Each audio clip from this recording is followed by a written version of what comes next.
Indonesia terdiri dari 27.000 pulau, daratan kurang lebih 2.000 km, lautan seluas kurang lebih 3.200 km, seluruhnya seluas kurang lebih 5.200 km. Oleh karena itu, sukar memastikan wilayah mana yang pertama kali menerima wiranigawan Muslim dari Arab, India, Yunani, dan Cina. Islam pertama kali masuk ke Indonesia sekitar abad ke-7 hingga ke-13 Masehi. Namun, Islam tidak langsung menyebar luas, melainkan melalui proses yang bertahap dan damai.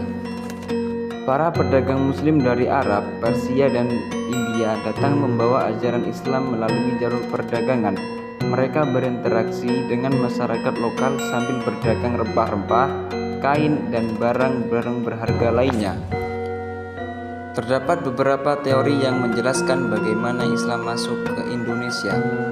Teori Gujarat dinyatakan bahwa Islam masuk melalui para pedagang dari Gujarat, India pada abad ke-13 Masehi. Teori ini didukung oleh bukti makam-makam kuno seperti makam Fatimah binti Maimun di Leran, Gresik. Islam masuk dari Gujarat sampai India melalui ajaran tasawuf yang berkembang di India. Daerah pertama yang dimasuki adalah Samudra Pasai pada abad ke-13 Masehi. Mazhab fikih yang berkembang di Gujarat adalah Hanafiyah. Teori Mekah mengangkat berita Cina dinasti Tang. Masuknya Islam pada abad ke-7 dari Arab, Mekah, dan Mesir karena terdapat daerah hunian wirausahawan Arab Islam di barat Sumatera. Samudra Pasai yang mayoritas bermadhab Syafi'iyah yang didirikan pada abad ke-13 1275 Masehi merupakan perkembangan agama Islam di Indonesia, di mana pada saat itu madhab Syafi'iyah terbesar pada waktu itu adalah Mesir dan Mekah. Teori Persia masuk dari Persia dan bermadhab Syiah. Adanya kesamaan budaya seperti peringatan 10 Muharram atau Asyura. Kesamaan ajaran Sufi yang dianut Syekh Siti Jenar dengan Sufi dan Persia, yaitu Al-Hallaj. Ditemukannya makam Maulana Malik Ibrahim di Gresik yang meninggal pada abad 1419. Menurut para sejarawan, ulama ini berasal dari Persia. Penggunaan bahasa Persia dalam mengeja tanda bunyi harokat Al-Quran, fathah, kasroh, dan domah. Sedangkan Persia menyebut jabar, jer, atau bias terutama di Jawa Barat. Namun pendapat tersebut dinilai lemah.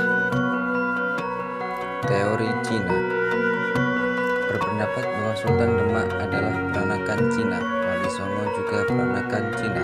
Hal tersebut karena dalam kronit Klendeng Samgong nama para tokoh tersebut ditulis dengan nama Cina, seperti Sultan Demak Raden Fatah bernama Jin Bun, Nan Ampel bernama Bun Sui Wodan, dan Sunan Gunung Jati bernama To Abu. Hal ini ditolak karena menurut budaya Cina dalam penulisan sejarah semua nama tokoh yang ditulis mereka ditulis dengan nama Cina, namun bukan berarti berasal dari Cina. Pengambilan data oleh Profesor Dr. Slamet Muljana dinilai tidak tepat dan beralasan oleh Profesor Dr. Giwiji Drowes, guru besar lalamologi dari Universitas Leiden pada 1971 di YIN Sunan Kalijogo, Yogyakarta. Teori Maritim. Umat Islam memiliki navigator atau ulama dan wirausahawan Muslim dari Arab yang dinamik sehingga dapat menguasai maritim dan pasar.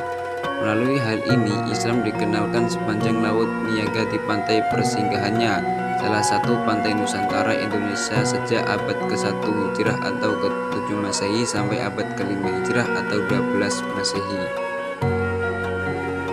Lalu, pengenalan Islam di pedalaman berlangsung sejak abad ke-6 Hijriah 13 Masehi oleh dakwah wirausahawan Muslim pribumi.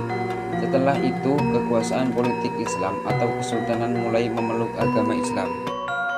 Inilah sosok Wali Songo yang biasanya kita kenali.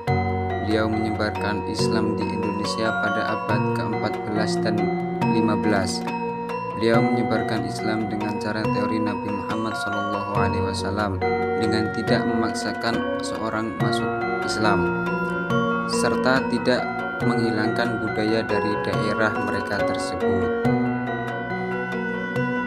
Kerajaan Islam yang berperan besar. Selama penyebaran Islam di Indonesia, muncul beberapa kerajaan Islam yang berperan besar, antara lain yaitu Samudra Pasai. Kerajaan Islam pertama di Indonesia, raja pertamanya bernama Sultan Malik al-Soleh. Kesultanan Malaka menjadi pusat perdagangan dan penyebaran Islam di Asia Tenggara. Kesultanan Demak. Kesultanan Islam pertama di Pulau Jawa, berdiri pada awal abad ke-16 oleh Raden Patah. Kesultanan Ternate dan Sindoro menyebarkan Islam di wilayah timur Indonesia. Kesultanan Goa Talu menjadi pelopor Islamisasi di wilayah Sulawesi Selatan. Strategi masuknya Islam. Tasawuf. Aliran tasawuf berkembang pada abad ke-12 sampai 17 Masehi dan masuk ke Indonesia Tarekat Qadariyah, Syekh Abdul Qadir Jailani, dan Tarekat Naqsabandiyah, Bahauddin Naqsabandi, Bukhara 1390 Masehi. Kedua ajaran tarekat tersebut diprakarsai oleh Syekh Ahmad Khatib Sambas dan Syekh Abdul Karim Banten menjadi Tarekat Qadariyah Naqsabandiyah. Pernikahan. Proses Islamisasi di kalangan istana Pakuan Pajajaran adalah pernikahan Raden Manah Rarasa Prabu Siliwangi dengan Nyai Sobang Narang, seorang santri Syekh Hasanuddin atau Syekh Kuro Pesantren Kerawang. Melahirkan Wolang Sungsang 1423 Masehi, Nyai Rara Santang 1426 dan Raja Sangara 1427. Lalu cucunya yaitu Syarif Hidayatullah atau Sunan Gunung Jati sebagai salah satu wali songo.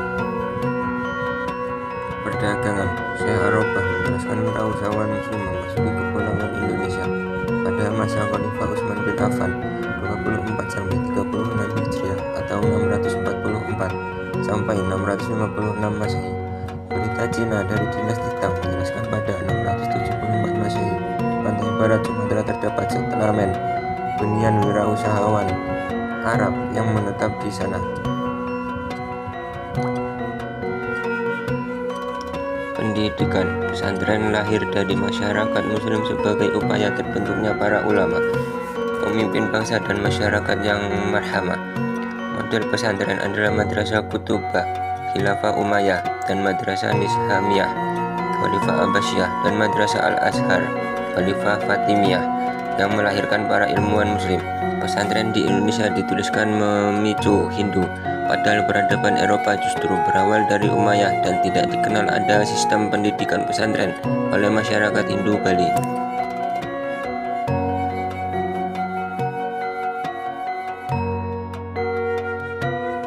Kesenian. Sunan Kalijaga mementaskan wayang sebagai bentuk dakwah menyebarkan Islam kepada masyarakat, tidak memungut upah namun mengajak para masyarakat untuk mengucapkan kalimat syahadat.